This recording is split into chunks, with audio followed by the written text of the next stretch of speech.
The beginning of our production follows the first convention of form, to have the distribution and production company's logos come first. There is sound, stereotypical of the horror genre, playing in the background throughout, which follows the convention that sound must be suitable to create atmosphere and set the scene. By this music and the build-up in pitch, the audience is made aware that something is about to happen, and that makes them want to continue watching.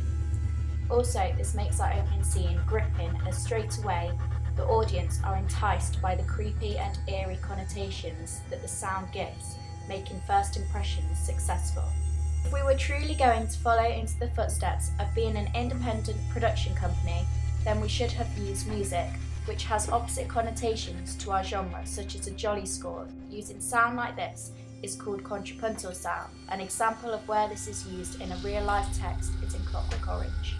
The lighting is warm, so therefore doesn't follow either convention that lighting should be either low, key or high, depending on what subgenre the horror may be. However, we had no wish to follow this convention, as our main focus was to create juxtaposition with the normality of family life and the results of having a deprived childhood, which is presented through Tommy.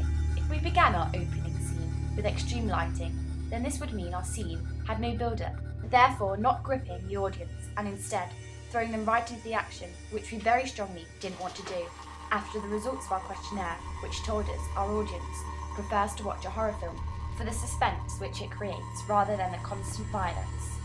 For this example, we are acting against the conventions of horror films, therefore performing as a true independent production company by challenging stereotypes. If we were confirming with stereotypes, then we would have used low-key lighting, and we would have used cold colours like blues instead of warm colours. Once the children are outside, the lighting then begins to change. This is one of our clues of our disequilibrium to the audience, particularly when we see Tommy. The lighting becomes very dark and shady, which we think works very effectively, as this connotes a binary opposition of good versus evil. Equally, just as we approach the climax of our opening scene, the sound changes in tone and pitch, which really alerts the audience of clues to the disequilibrium, and we find this extremely gripping, as Tommy is only very subtly visible due to the short time he is on screen, which we hope grips the audience. In the background of one of the shots, there is evidence of scaffolding and falling fences, which connotes an isolated or desolate area conventional to horror films. This also expresses the binary oppositions of good versus evil because of the juxtaposition with locations and characters. Here we are confirming stereotypes by saying that dangerous people come from run-down areas and have lower income bracket backgrounds. This is not stereotypical of an independent production company, but it worked well in our film because it helped to express themes of horror.